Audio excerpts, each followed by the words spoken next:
মন খুশি মনুর বসি মনুর নীলা অবসাদ রঙে মন রাঙিয়ে রঙ। হ্যালো ভিউয়ার্স, আসসালামু আলাইকুম। সবাই কেমন আছেন? আশা করি সবাই অনেক অনেক ভালো আছেন, কিন্তু আমি এক না ভালো না। এই খারা দুপুরবেলা বাড়াছি বিয়ের দাওয়াত খাবার, গোটা আস্তা ফাঁকা, একটাও মানুষ খুঁজা পাওয়া যাচ্ছে না। মানুষ তো নাই না, একটা গাছও নাই যে এক জায়গায় দাঁড়ায় থাকবো। গরমের ছুটে আমি ছতরে বলিতে ছতর ঠান্ডা পানি লাও আমি আর যা পারিতি না। তারপরে ঠান্ডা পানিলে আমরা রওনা দিনু। হাইরে রাস্তার গরম আমার একবারে মুখে দেশে পড়ি, মনে হইতে মুখ আমার পুড়ে যাবে। দেখো গাছ কত শান্তি, দেখেছো গাছ। আর এতক্ষণ রোদে টনটনে ওইদিকে দেখো কি রোদে একবারে অবস্থা খারাপ। আমার জীবন বের হয়ে যাচ্ছে, বের হয়ে যেতে আমার যা পারিতে না। পিসের যে গরম সব বাসা মুখত লাগিতে আমার যেখানে না মেকআপ করছো না একবারে কাল্লা ভূতনি হয়ে গেছি, মেকআপ সব উঠে গেছে। আমি তো মেকআপ করিনি, তাও মনে করো যে আরো বেশি কালো হয়ে গেল।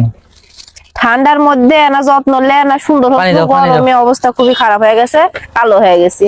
তারপর পানি খাই আমরা আবার রওনা দিনু। আমরা বাড়ির থেকে বাড়ানোর আগে একটা ভুল করে ফেলেছি। আমরা দুটা মানুষ বাড়ির থেকে বাড়াচ্ছি, কেউ হেলমেট লিইনি। আর হেলমেট না নেওয়ার জন্য আমার বেশি গরম লেগে গেছে। আই দেখেন, এখন আমরা আম চত্বর পার হন। মিয়ার বাড়ি যেহেতু পারিলা সিটের মুখ, তাই আমরা বরের বাড়িতে না যায় আম চত্বর অপেক্ষা করিতে বরের জন্য। আমার চত্বর কুশায় রস দিয়ে গেল আটকে। আমাক বলিতে শরবত খামু, তুমি খাবেন? আমি খুব একটা পছন্দ করি না, কিন্তু সতর যখন বললো তাই না খানু, তাও খাবার লাগে ক্যাম্বা হইতে। আমি বলিতে সতর মনে হয় আমি খাওয়া পারবো না। আর এদিকে সতর আমাকে বলিতে খাও, পেট ঠান্ডা থাকবে নি, কি আর করমু খাইয়া এলি। সতর যখন বলিছে না করা তো আর যাবে না। আর এদিকে দেখেন আমার সতরে ক্লিক এসে সব খায় ফেলিছে, আর খাবেই না কেন। আমরা আসিতি বাগমারা থেকে আসাই, আমার সতরের কোল যে শুকিয়ে গেছে। এত রোদের মধ্যে আমি আসে হঠাৎ করে অসুস্থ হয়ে পড়ি। সতরে বলিতে সতর বসার একটা জায়গা লাগবে আর আমার ফ্যান লাগবে। আমার এমন অবস্থা হয়েছিল মনে হচ্ছিল মাথা গা ঘুরে পড়ে যাবো। তখন সতর বুদ্ধি করে আমাকে লিয়ে গেছে ইসলামী হাসপাতালে। বলি তাই দেখো তোমার ফ্যান কর্টিক বাতাস খাবেন, খাও। ফ্যানের বাতাস পায় আমি ঘুমায় পড়েছি। একটা না ঘুমাইলে আমার শরীর খুবই খারাপ হয়ে গেল। আমি ঘুমায় পড়েছি, তাই সতর আমাকে আর ডাকেনি। আর এদিকে স্মৃতি আপু ফোন দেয় বলিতে তাড়াতাড়ি তোমরা চলে আসো, আমরা চলে আসছি। এই তো বরযাত্রী ঢুকিতে। আর এদিকে বইয়ের বাড়ির মানুষেরা গেট ধরে বসে আছে। আর এই গেট ধরা বিষয়টা আমার খুবই ভালো লাগে। আর এই তো আমার এই সন্দীপ ভাই